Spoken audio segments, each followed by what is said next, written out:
For the past 3 to 4 decades, elections in Tamil Nadu have primarily been a bi-party affair.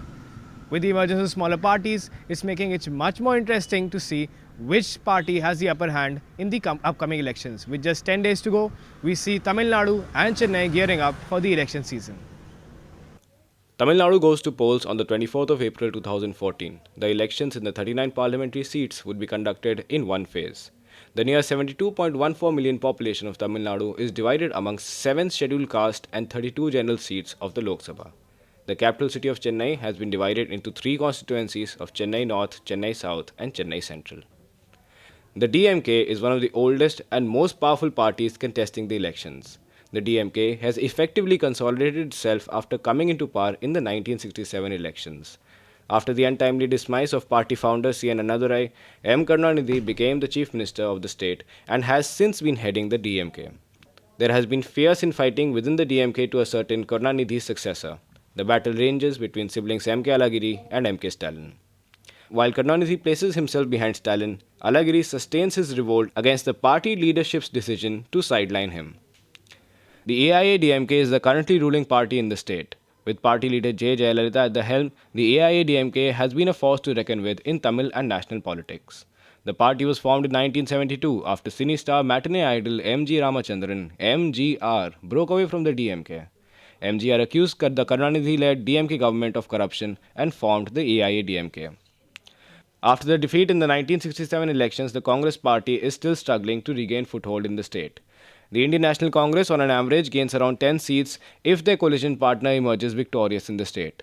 This time around, none of the Dravidian parties have allied with the Congress, considerably reducing their possibilities in the coming elections.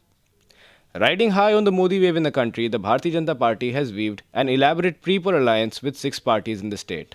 Headed by party president Pon Radhakrishnan in the state, the party failed to win a single seat from Tamil Nadu in the 2009 elections.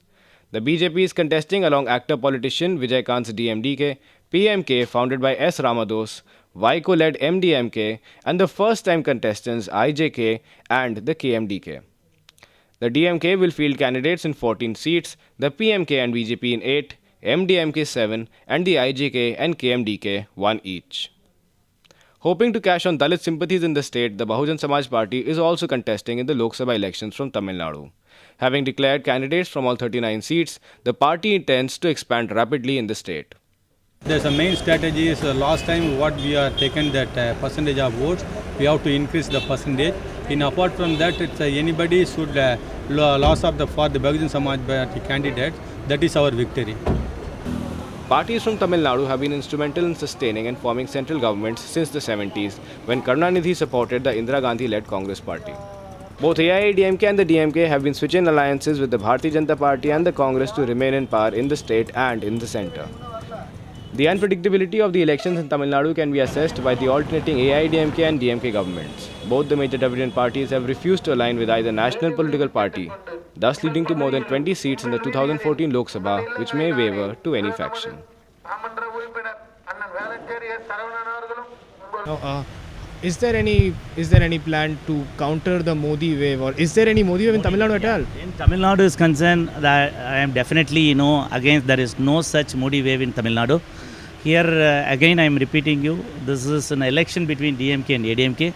Here there is not at all a single percentage of Modi wave. If at all in Modi wave, maybe the new voters of youngsters though recently joined in the election fray, maybe 2 to 3%, the youngsters may have an interest on Modi, but there is no such Modi wave in Tamil Nadu. If one tries to understand Tamil politics, it is interestingly imperative to understand how necessary the 2 major Dravidian parties are in the state. Even though the Bharatiya Janata Party has been trying to ally with a large number of smaller parties in the state, it will not make much difference considering the clout that the 2 Dravidian parties hold. With special thanks to Tatya Nag from the New Media Stream, this is Tvesh Mishra reporting for India Votes.